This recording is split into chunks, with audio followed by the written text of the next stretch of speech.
Bon, bonsoir.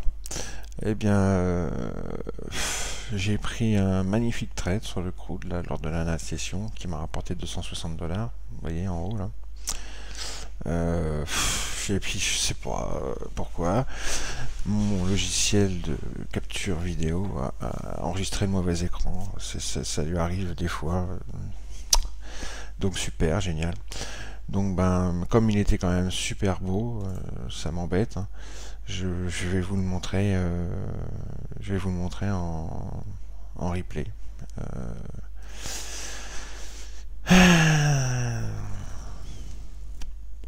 Voilà, c'est pas pareil, mais bon.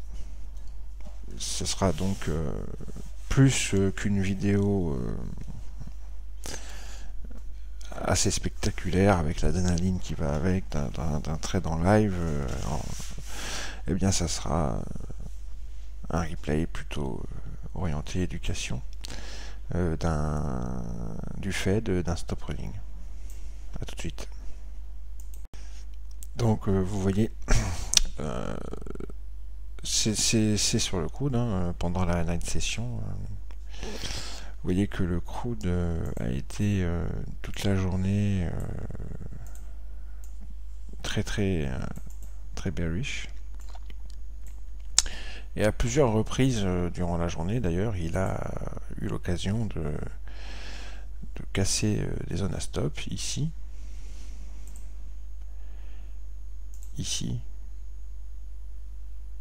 et la dernière occasion, ce fut ici, et c'est celle-là que j'ai pris parce que ça se déroule pendant la night session, le moment que je préfère, moi personnellement, sur le crude.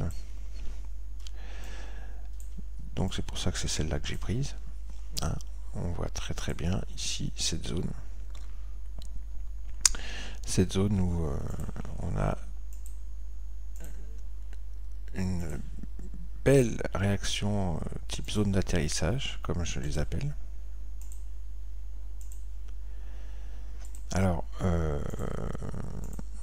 pendant l'heure du crime, ça se passait entre 18h et 20h10. C'est toujours ça, hein, c'est 18h, 20h30, hein, l'heure du crime sur le crude. D'ailleurs, vous voyez que même à partir de 20h, après le stop run, on a une magnifique tendance haussière à trader, que je n'ai pas tradé parce que j'avais fini. Et ici, sur 60-20, 79, un magnifique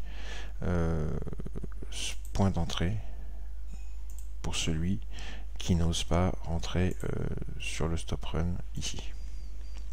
En tous les cas, très belle séquence de marché ici. Il y avait également, parce que je l'ai vu mais pas pris, un très beau short à prendre ici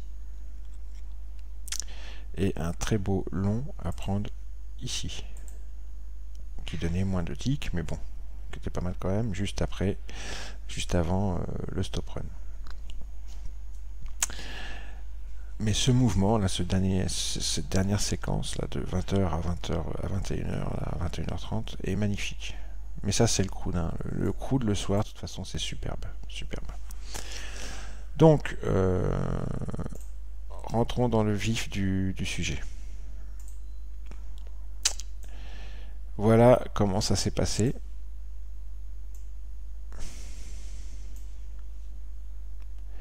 Et voilà comment on fait un stop run. Donc comme je vous le dis tout à l'heure, nous sommes sur une séquence baissière depuis la matinée. Nous sommes sur une zone d'atterrissage où les ventes agressives au marché, vous le voyez ici, sont absorbées par les ordres d'achat limite. On le voit très bien ici avec, sur cette ligne ici, presque 1000 contrats de vente limite, de vente au marché, qui ont été absorbés par les ordres d'achat limite. Donc c'est une zone d'atterrissage où énormément de gens sont rentrés longs par le biais des ordres d'achat, des ordres limites d'achat. Ok. Donc en dessous une telle zone, nous avons des stops. D'accord.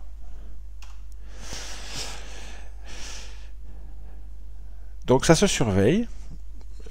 On peut prendre long, mettre son stop très rapidement au break-even, ou prendre entre 10 et 20 ticks, et sortir. Et une fois qu'on a fait ça, on continue à surveiller. On peut reprendre long autant de fois qu'on le veut. Mais dans tous les cas, quand ça casse, on sort très vite quand le niveau est cassé. Parce que si le niveau ne tient pas, c'est pas la peine de s'acharner. Et on surveille ce qui se passe. Là, en l'occurrence, étant donné que c'est une belle zone d'atterrissage, il y a énormément de stops. Donc on surveille la dynamique des ordres au marché versus les ordres limites. On surveille les zones d'absorption des ventes, comme on a ici. Donc ici, c'est une entrée potentielle, d'ailleurs, ça se joue. Mais quand on va casser la zone, il va y avoir d'autres moments où les ventes vont être absorbées, énormément absorbées, comme ici. Et c'est à ces moments-là qu'il va falloir potentiellement rentrer si on constate que derrière, les acheteurs au marché rentrent à nouveau. Donc, allons-y. Je vous montre ce que j'ai fait.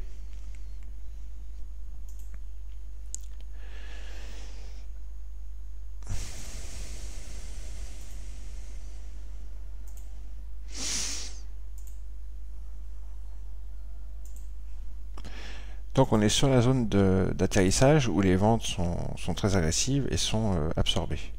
D'accord? Si ça casse, ça peut aller très loin au sud. Si ça ne casse pas, ça peut repartir au nord très loin. Ça se joue long, dans un premier temps. Ok? Cependant, qu'est-ce qui fait que la puce peut vous mettre... qu'est-ce qui fait qu'on ne rentrerait pas forcément long? Il y a un magnifique iceberg déjà, pour commencer, ici. Vous avez vu 60 contrats qui étaient à l'ASC. Donc des gens sont en train de vendre, ici. Ok? Il y a ça. Et en plus, nous sommes dans une tendance baissière. Et moi, même si je constate une belle zone d'atterrissage, je garde toujours à l'esprit que si ma zone d'atterrissage ne renvoie pas les prix au nord très vite, et que si ça casse et que les stops sont... parce qu'il y a énormément de stops en dessous ici. Toute cette liquidité là, ce sont des stops. Regardez là, 112 contrats. Si la zone casse, je garde toujours à l'esprit que ça peut être très violent. Voilà, ça casse. Et regardez, je vais mettre sur pause 2 secondes. On vient fermer au-dessus des prix, on vient fermer la marche, comme si on venait fermer la porte au prix. On les pousse dans la liquidité ici. Donc là, à ce moment-là, ce qu'on fait, c'est qu'on analyse le squeeze de liquidité très précisément. On zoome. Pourquoi on fait ça? Pour observer les absorptions des ventes. Là, on voit que les ventes sont absorbées, mais on n'a pas encore été très loin, et surtout, on n'a pas été touché le gros ordre là, de 116 contrats. Deuxièmement, les achats derrière ne reviennent pas très agressifs pour l'instant. Donc, les ventes au marché sont absorbées, certes, mais les acheteurs ne reviennent pas derrière. Voilà, donc ça continue. Là, nous sommes sur un deuxième squeeze. On est venu taper le gros ordre de 110 contrats. Les ventes sont absorbées à nouveau. Les acheteurs commencent à rentrer assez agressivement. Par contre, la porte est toujours fermée au-dessus. Ok? Donc ça continue à descendre. Troisième niveau d'absorption. Vous voyez? Je vais mettre sur pause. On est sur un troisième niveau d'absorption. On a le premier ici. Premier niveau d'absorption des ventes agressives. Deuxième niveau d'absorption des ventes agressives. Et troisième niveau des ventes agressives. Ok? Cependant, la porte était toujours fermée au-dessus de la tête des prix. Ok? À chaque fois, on a pu constater que la porte était toujours fermée. Les acheteurs ne rentraient pas agressivement ici.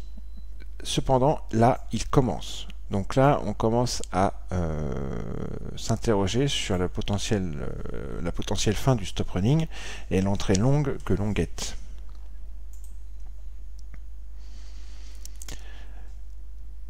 ça continue. Les ventes sont énormément absorbées, elles ne passent plus. Les achats sont peu agressifs. Vous voyez ici. Et on continue à descendre. Les ventes sont absorbées. On surveille si ça revient. On surveille si les acheteurs reviennent derrière. Là, il commence à être légèrement agressif, beaucoup plus qu'avant. Il y a peu de limites au-dessus de la tête des prix pour les pousser. Vous voyez qu'ici, on retire des limites plutôt qu'on en rajoute. Ça commence à rentrer long. On peut rentrer long ici et se dire c'est la fin du stop running. On rentre long.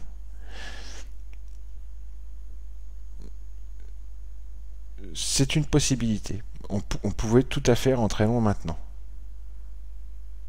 On peut aussi attendre un petit peu de voir si on repasse au-dessus du dernier plus haut ici. Et c'est pas le cas. On n'a pas réussi à passer au-dessus du dernier plus haut. En plus, c'était pas encore super violent le liquidity squeeze. Il y a plus violent encore. Hein. Mais on est sur une zone qui commence à potentiellement nous mettre la puce à l'oreille. Est-ce la fin? Est-ce qu'on peut commencer à envisager de rentrer long là-dessus? Il n'y a pas énormément de violence dans le squeeze, et c'est mieux quand c'est violent. Là, on attaque le niveau. Les ventes l'attaquent. Elles arrivent à le squeezer un petit peu, quelques ticks en dessous, ça ne passe plus.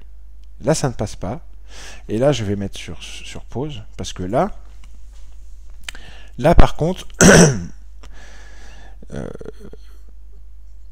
on voit clairement un changement dans le comportement. On voit très bien qu'on n'a plus cette volonté, comme on avait ici, ici et ici, de mettre la pression au-dessus de la tête des prix. Vous voyez bien que maintenant, dorénavant, ici, il y a beaucoup moins de limites que là, au-dessus de la tête des prix. Et d'ailleurs, on en retire pas mal, vous voyez, moins 15. Alors que là, on en rajoute en dessous, plus 8. D'accord? Donc, le pic ici de vente est une zone d'absorption des ventes au marché. Tout ça, c'est une zone d'absorption. Et on constate, contrairement à ici, où on avait aussi des absorptions de vente, on constate que les achats ici sont beaucoup plus agressifs que là. Donc là, c'est bon. C'est ça qu'on veut constater. Une absorption des ventes, mais également un retour des achats au marché agressif. C'est ça qu'on veut constater. Et on veut constater également un coup de pouce de la part des limites qui se mettent plus maintenant en dessous les prix pour les faire remonter plutôt qu'au-dessus pour les faire descendre. Donc on tente de rentrer long maintenant. Et un stop run, il faut savoir qu'il peut y avoir parfois un petit drawdown. Et puis si on se trompe, on se trompe. Hein, ça peut arriver. On a toujours en tête un niveau maximal de perte tolérable. Et puis voilà. Donc là, moi, c'est à ce moment-là que je suis rentré. Hein. Je suis rentré long. Je viens de le faire. C'est exactement pile à ce moment-là que je suis rentré. Et d'ailleurs, on va voir que c'était pas la meilleure entrée. Hein, j'aurais pu mieux rentrer. Pourtant, on constate que les ventes sont absorbées, on ne les laisse plus passer, il y a énormément de limites en dessous des prix, il y a beaucoup d'achats, d'accord, regardez ici, ok, donc là, il n'y a aucune raison de ne pas rentrer, c'est la fin du stop running pour moi, on a cassé le niveau, ici, on a squeezé la liquidité, c'est la fin du stop running, mon analyse pour moi c'est la fin du stop running. Mais on va voir que ça va aller un petit peu plus bas encore.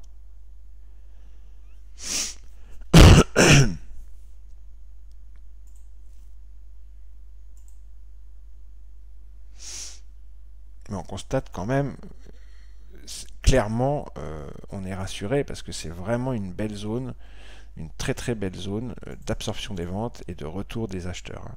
Donc il n'y a aucune raison de penser que ça va aller plus bas à ce moment-là. On est bien dans le trade. On continue d'observer ce qui se passe. On est bon dans le trade là. On est bien rentré. En plus, vous voyez là, il y a 300 contrats à l'achat. 200 maintenant. On vient d'aller dessus. Ils ont été tous filled. Alors ça, c'est la cerise sur le gâteau. Je mets sur pause. Ça, c'est la cerise sur le gâteau. Là, c'est clairement une absorption massive des ventes. Clairement. Nous avions une ligne avec 3 à 400 contrats ici, qui ont tout été absorbés. Derrière, on voit que les achats reviennent. Regardez les ronds jaunes. Achats qui reviennent, ventes agressives absorbées. N'oubliez pas que ces 400 contrats, ces 400 ventes au marché agressif sont en réalité 400 achats par le biais des ordres limites. Donc il y a quelqu'un, et c'était qu'un seul acteur. Vous avez vu le large lot tracker, ce n'était qu'un seul acteur. Vient d'acheter 400 contrats sur le crude à ce niveau-là. Donc c'est la cerise sur le gâteau. C'est automatiquement la fin du stop run. Ça ne peut pas être autrement. Ça ne peut pas être autrement. Il peut y avoir encore un petit retour pour faire un double bottom, à la rigueur. Mais honnêtement, vous voyez qu'après on pousse les prix. On se pouffe en dessous les prix pour les pousser au nord. C'était la cerise sur le gâteau, ça. Donc, quand la zone a été squeezée, quand le niveau ici a été squeezé, on a observé plusieurs niveaux d'absorption des ventes. Les premiers étaient clairement pas prenables, car derrière, aucun acheteur ne revenait agressivement.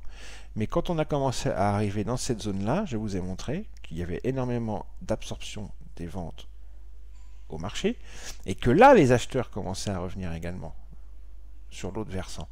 Et c'est là qu'on commençait à pouvoir envisager de prendre. Donc on pouvait prendre ici, ou ici, là où j'ai pris, et la cerise sur le gâteau, c'était clairement ici. Là, c'était la fin claire du stop run. Mais on ne peut jamais rentrer précisément, c'est impossible. Sinon, il faudra avoir une boule de cristal pour savoir quand rentrer précisément. Donc, l'order flow est un superbe outil qui va nous montrer la zone où on peut rentrer. Mais en général, c'est rare qu'on rentre précisément sur un seuil.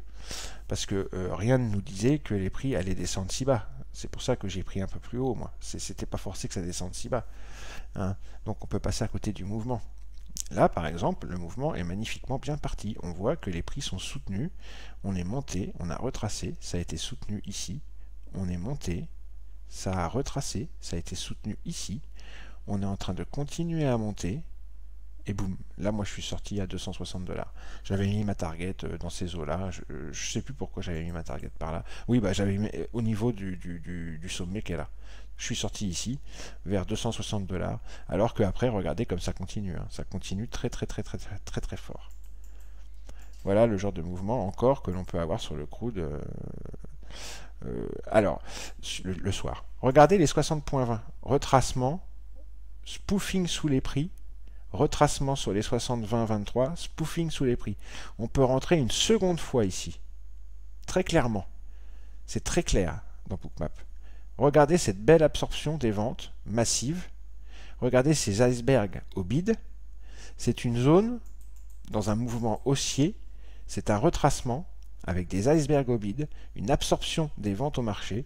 On peut tout à fait prendre un deuxième contrat ici.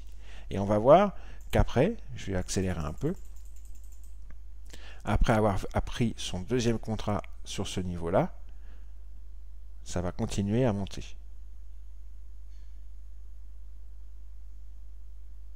Voilà, le 60.20 est vraiment, regardez ce pic de vente et ce pic d'achat au marché qui revient derrière. Et regardez tous ces spoofings ici qu'on a eu en dessous les prix pour les faire regrimper encore jusqu'à 60,43.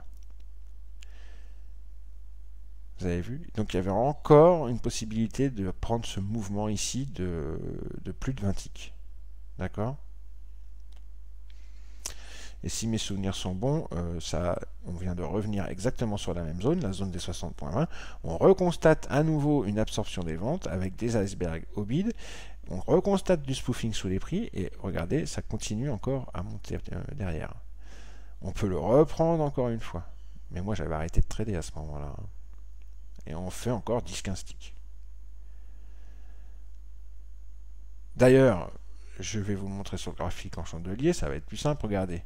Là par contre c'est la fin, on a un énorme iceberg à l'asque, sans contrat, c'est bon, on arrête de trader, c'est fini, hein, terminé. Il y a toujours un moment sur le crude où les choses vont vous montrer que c'est fini, il faut arrêter. Hein. Regardez sur le graphique en chandelier,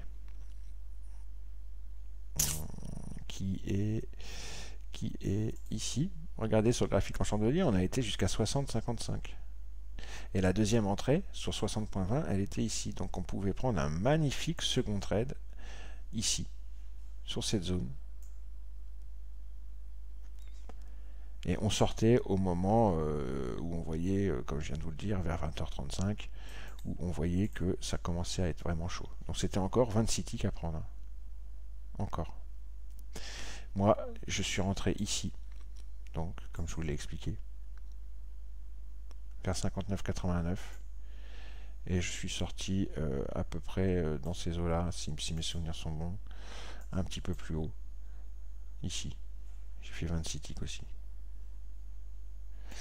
Si mes souvenirs sont bons, je suis sorti au niveau de ce sommet-là, en fait, hein, ici. Je suis rentré par là, et je suis sorti par là. Voilà, j'ai fait 26 ticks, c'est comme ça. C'est ici que je suis sorti. Voilà, c'était un magnifique stop run. C'est dommage que je l'ai filmé en direct live, mais c'était pas le bon écran. Je suis vraiment désolé. Allez, mais bon, voilà, c'est déjà pas mal.